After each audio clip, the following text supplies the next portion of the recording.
To jest Volvo XC60 pierwszej generacji, dystyngowany model, który zapewnia wysoki poziom bezpieczeństwa, a pod maską skrywa całkiem przyjemne jednostki napędowe. Zainteresowani? No to dodam jeszcze, że dziś dostępny jest w budżecie osiągalnym dla zwykłego człowieka. W kolejnym teście Otomoto TV opowiem Wam wszystko o jego typowych usterkach, dostępnych silnikach, wyposażeniu, praktyczności czy właściwościach jezdnych. Ja jestem Marcin Domagała, w mokrych butach zapraszam Was na kolejny test. Pamiętajcie, że wszystkie nasze testy, a także motoryzacyjne aktualności, porady i rankingi znajdziecie na Motopedii. motopedia.otomoto.pl. Codzienny portal motoryzacyjny. Volvo XC60 pierwszej generacji ma już swoje lata na karku, gdyż produkcja rozpoczęła się w 2008 i trwała do 2017 roku z liftingiem w 2013. Widać gołym okiem, że Volvo stawia na projekty stonowane. Ten model nie jest jakiś zwariowany, ale jednocześnie dzięki temu godnie się starzeje.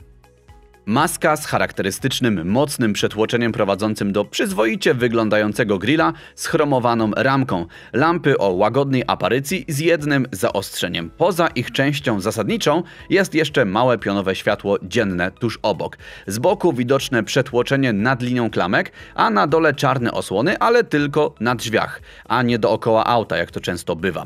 Na nieco garbatym tyle typowe dla Volvo pionowe ogromne lampy. Jest także spoiler na górze, a na dole dwie rury wydechowe. Oglądałem egzemplarze przed i po liftingowe i myślę, że śmiało można stwierdzić, że pomimo wyraźnych zmian oba są bardzo udane. Najstarsze XC60 mają już 16 lat, najmłodsze 6, więc wiadomo, że rozstrzał cenowy jest spory. Ogłoszenia oglądać można zawsze, ale żeby zacząć na poważnie myśleć o zakupie, trzeba mieć do dyspozycji co najmniej 35–40 tysięcy złotych. Najdroższe egzemplarze sięgają nawet 130 tysięcy. Pełną listę ogłoszeń możecie przejrzeć samodzielnie, link jest w prawym górnym rogu oraz w opisie.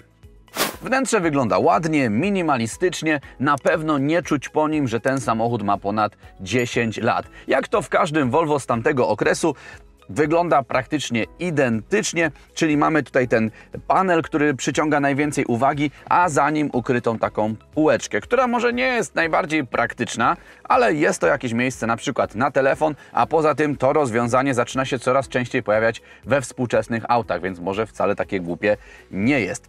Na tym panelu centralnym znajdziemy także ekran multimediów. Jest on jakby wtopiony, wpuszczony w deskę rozdzielczą. Jest to ekran kolorowy o całkiem przyzwoitej rozdzielczości i ten system jest poukładany logicznie, można się w nim odnaleźć, ale obsługujemy go nie dotykiem, a tymi guziczkami i pokrętłami, które znajdują się poniżej.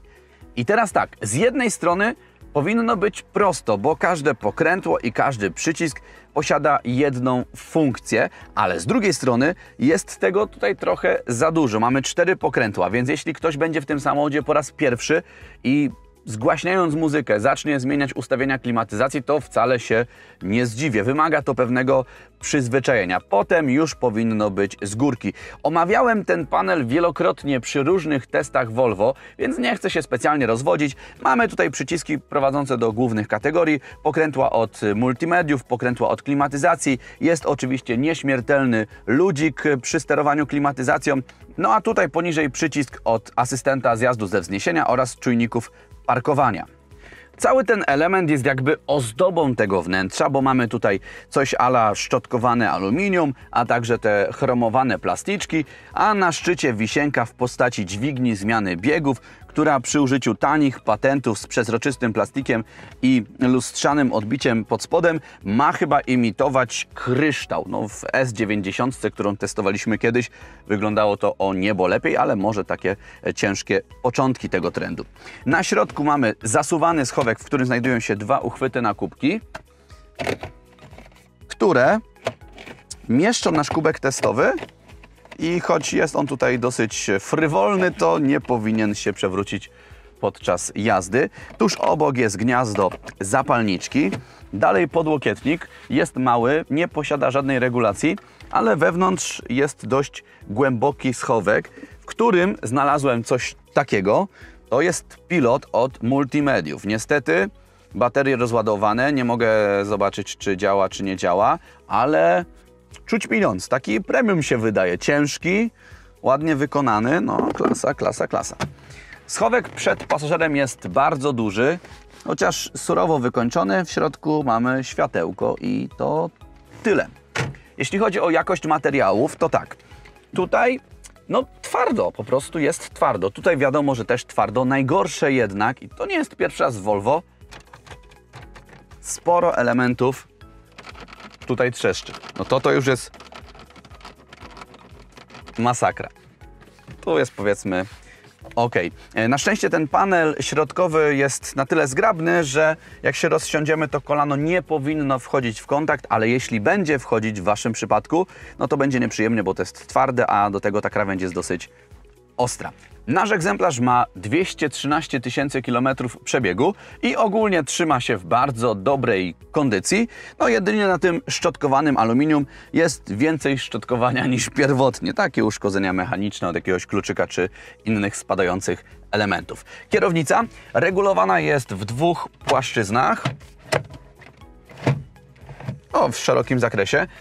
Na kierownicy zobaczymy przyciski do obsługi tempomatu oraz multimediów, no i taką ozdobną wstawkę jakby z aluminium. Zegary zaprojektowane są w prosty, stonowany sposób, trochę przypominają mi te z Mercedesa. Mamy tutaj te charakterystyczne lewitujące wskazówki oraz wyświetlacze wewnątrz analogowych wskaźników. W prawym ekraniku prezentowane są informacje z komputera pokładowego, a możemy je zmieniać przyciskami oraz pokrętłem w manetce kierunkowskazów. Hamulec awaryjny, tak zwany ręczny, znajduje się tuż przy lewej nodze kierowcy. Po prostu jest to taki przycisk, który działa jeszcze trochę wbrew logice, to znaczy pociągamy go do góry, to hamulec się zwalnia, a jak go wciskamy, to hamulec się zaciąga. Kluczyk, jeszcze o tym chciałbym Wam wspomnieć, bo różnie to bywa w Volvo w zależności od rocznika, modelu, rozwiązania i tak dalej. Tutaj akurat jest tak, że kluczyk trzeba umieścić w tej stacji dokującej i przycisnąć przycisk, wtedy dopiero samochód nam odpala. Na drzwiach jest ładna taka designerska listwa, która komponuje się z klamką. Mały podłokietnik, minimalnie miękki, a na dole kieszeń. Powinna pomieścić jakiś większy napój bez problemu. Fotele wyglądają nieźle. Mamy tutaj połączenie tapicerki materiałowej ze skórzaną, ale nie są one przesadnie wygodne. Płaskie trzymanie boczne nie najlepsze. Jest tutaj manualna regulacja, łącznie z regulacją odcinka lędźwiowego. Ogólnie szału to nie robi. Jednak wiadomo, że Volvo skupiło się na tym, żeby one jak najwięcej bezpieczeństwa zapewniały, ale o tym porozmawiamy później. Miejsca nie brakuje, nad głową mam spory zapas. Poproszę jeszcze test kapelusznika. Zepsują mi kapelusz zawsze, no.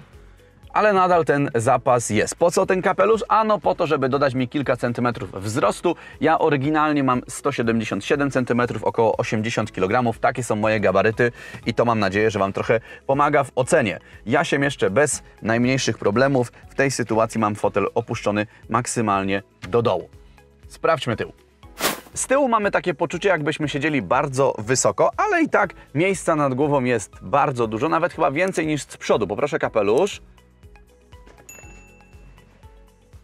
No i zobaczcie, nawet w teście kapelusznika jest tutaj ogromny zapas nad głową. Na nogi zresztą też narzekać nie można. Jak usiadłem sam za sobą, to mam spory zapas. Stopy można wsunąć pod fotel, więc super. Do dyspozycji mamy tutaj kieszeń na fotelu, gniazdo zapalniczki. Tunel jest, ale jest nie najgorszy, więc usiądą sobie tutaj 3 osoby. Trochę szkoda, że te siedziska są takie krótkie. Przy dłuższej trasie możemy to odczuć. Na środku jest podłokietnik, bardzo szeroki, z 2 uchwytami na kubki, ze schowkiem. Są zaczepy Isofix, jest możliwość przewrócenia oparcia. Dosyć wysoko, ale przynajmniej ładnie nam się to schodzi z podłogą bagażnika. I chciałbym Wam jeszcze powiedzieć, że drzwi wykonano z podobną starannością o detale jak z przodu. Jest tutaj także kieszeń, ale niestety tak samo trzeszczą. Zapraszam do bagażnika. Klapa bagażnika otwierana jest elektrycznie. Można to zrobić w tradycyjny sposób albo użyć przycisku, który jest wewnątrz, tuż obok przycisku do otwierania wlewu paliwa. Pojemność to 495 litrów. Kształt wygląda na korzystny i praktyczny. Mamy tutaj zwijaną roletkę, którą można też zdemontować w razie potrzeby. Są zaczepy po bokach. jest także taka praktyczna przegródka, żeby zmniejszyć tę przestrzeń, na przykład jeśli weźmiemy jakieś, nie wiem, drobne zakupy. Pod podłogą jest przewidziane miejsce na koło dojazdowe, ale jak widzicie, jest tutaj jeszcze taki element, który pozwala nam na wykorzystanie wolnych przestrzeni, na przykład na umieszczenie tutaj gaśnicy czy trójkąta. No i jest taki praktyczny haczyk, co by nam ułatwić wyciąganie koła dojazdowego. Gniazdo zapalniczki.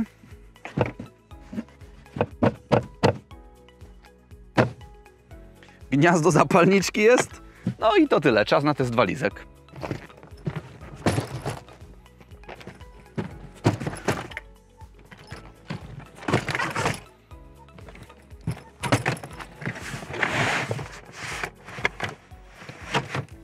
Bez najmniejszych problemów, jest jeszcze zapas, wynik rewelacyjny. Zamykamy i ruszamy w drogę. Volvo, jak to Volvo, stawia na bezpieczeństwo, ale tutaj mamy jeszcze model z czasów, gdzie o ograniczeniach do 180 km na godzinę nie było nawet mowy.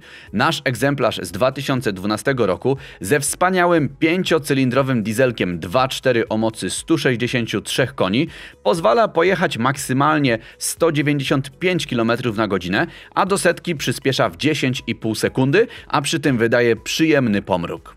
Ten samochód jest taki zwarty i nie chodzi tylko o sztywność nadwozia, bo pod tym względem jest bardzo dobrze, ale też układ kierowniczy, który stawia przyjemny opór oraz zestrojenie zawieszenia. To wszystko sprawia, że panujemy nad autem, że czujemy się w nim pewnie, nawet jeśli wchodzimy w jakiś ostrzejszy zakręt, pomimo tego, że to nadwozie jest dosyć wysokie. No właśnie, prześwit to 23 cm, czyli całkiem sporo jak na SUV-a. Można się zapuszczać na jakieś bezdroża, ale też bez przesady. Na komfort podróżowania też narzekać nie można. XC60 na długich przejazdach, na autostradach czuje się jak ryba w wodzie. Teraz sprawdzimy sobie elastyczność. Pamiętajmy jednak, że wszystkiego mamy tutaj dużo. Newtonometrów, koni mechanicznych, cylindrów, ale też kilogramów. 60 km na godzinę jest, gaz do dechy. No i mamy bardzo dobry rezultat. Przyspieszenie od 60 do 90 km na godzinę zajmuje tutaj 3,4 sekundy. Ja przechodzę od razu do testu wygłuszenia wnętrza. Dla 90 km na godzinę decybelomierz wskazuje 60,3 dB. Pomiar z autostrady wyświetlamy właśnie teraz na grafice, a pełna tabelka jest dostępna na Motopedii. Link umieściliśmy w opisie. Widoczność jest bardzo dobra. Na szczególną pochwałę zasługują przeszklenie między słupkiem C i D, które mocno pomaga na przykład przy włączaniu się do ruchu, oraz środkowy zagłówek z tyłu, który jest duży, ale można go tak schować, żeby w ogóle nie wystawał ponad linię oparcia. Do tego spore lusterka, wąskie słupki, no i dość przewidywalna sylwetka. Tutaj mamy także czujniki parkowania. Nie powinno być najmniejszych problemów z manewrowaniem, nawet jeśli to auto nie ma super optymalnej średnicy zawracania i nie jest najzgrabniejsze. Mówiłem o bezpieczeństwie już na wstępie, więc 5 gwiazdek od NCAP nikogo nie powinno dziwić. Systemów co niemiara. RSC, EBA, SIPS, WIPS, EDIS, City Safety. Nie wszystkie są ultra nowoczesne albo mają wielkie znaczenie, ale suma składa się na to, że w Volvo możemy czuć się bezpiecznie. XC60 był także oferowany w USA, dlatego sprawdziłem, co o nim twierdzi IIHS. Każdy test zdany na maksymalną notę, czyli good. Nawet próba small overlap, która jest takim sporym wyzwaniem dla większości aut. Jeśli ktoś kupuje diesla i jest przekonany, że na pewno będzie mało palił, no to tutaj nie byłbym tak pewny. A to dlatego, że mamy spory samochód o niezbyt korzystnej aerodynamice, o dużej masie, zresztą silnik też jest spory. Zobaczcie, jak wypadł ten egzemplarz w naszej próbie spalania, którą przeprowadziliśmy na trasie, na autostradzie oraz w mieście. Volvo XC60 pierwszej generacji to model, który powstał za czasów panowania Forda, który wtedy był też właścicielem Land Rovera. Ta informacja zaraz będzie ważna.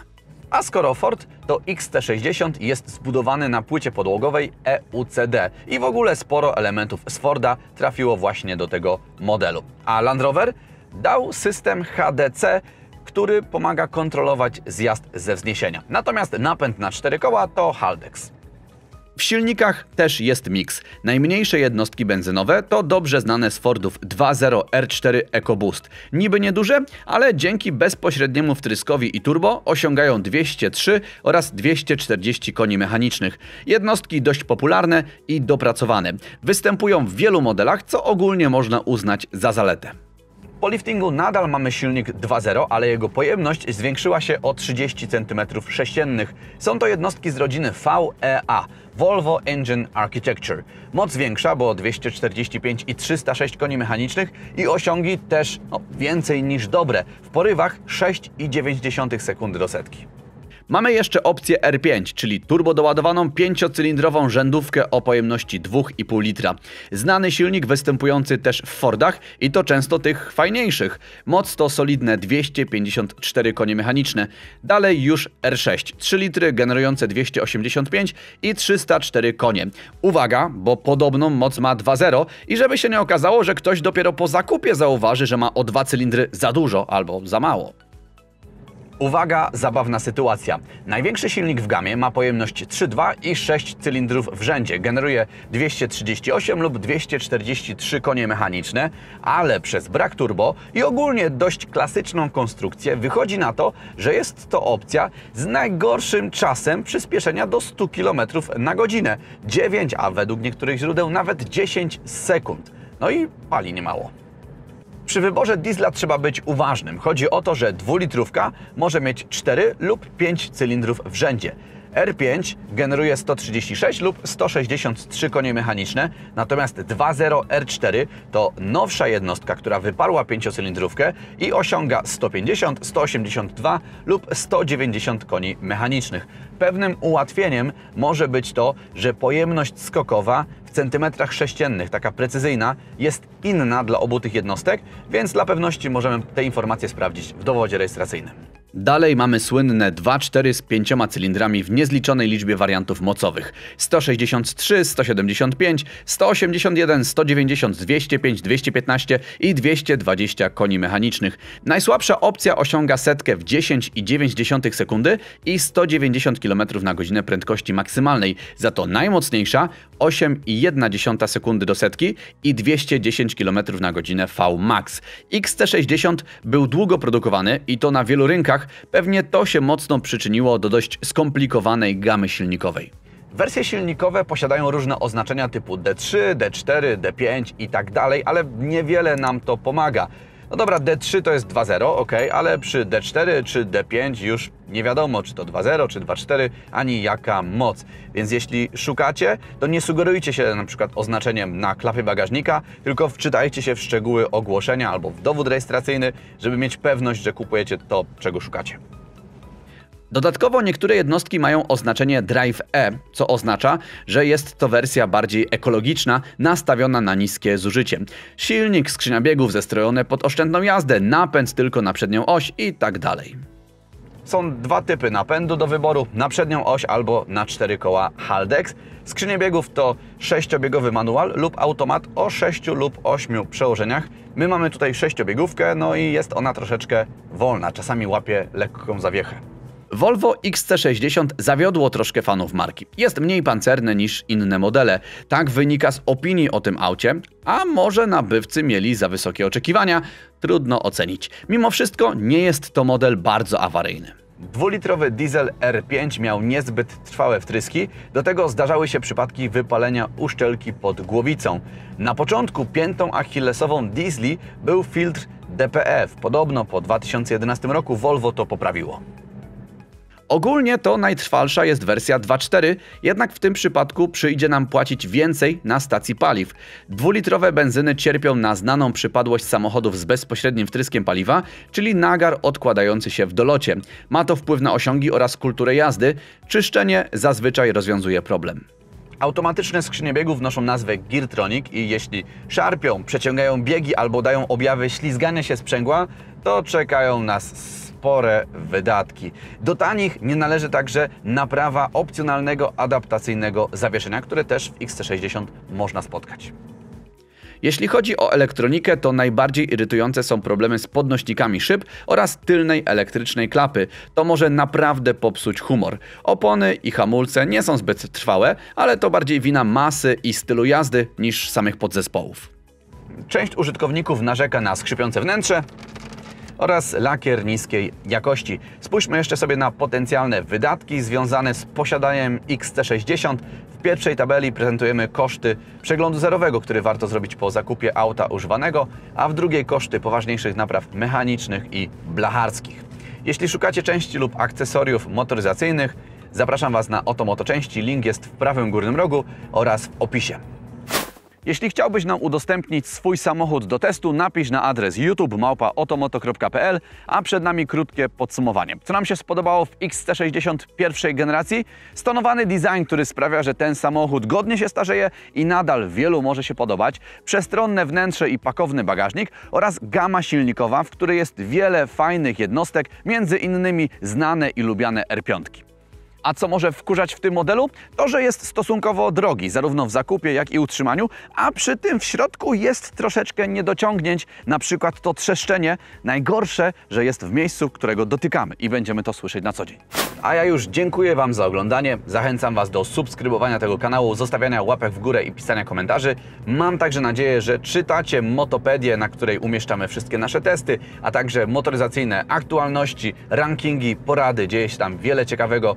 Warto tam wchodzić codziennie, a link oczywiście macie w opisie, chociaż wystarczy wpisać w wyszukiwarkę Motopedia i też Wam wyskoczy. Widzimy się w kolejnych odcinkach. Dobrego tygodnia. Hej! Zwodzić, bo omawiałem to wiele razy przy okazji innych testów Volvo. Mamy tutaj przyciski, dzięki którym poruszamy się po głównych kategoriach. Jest ten nieśmiertelny. Jak widać, Volvo to stonowana marka.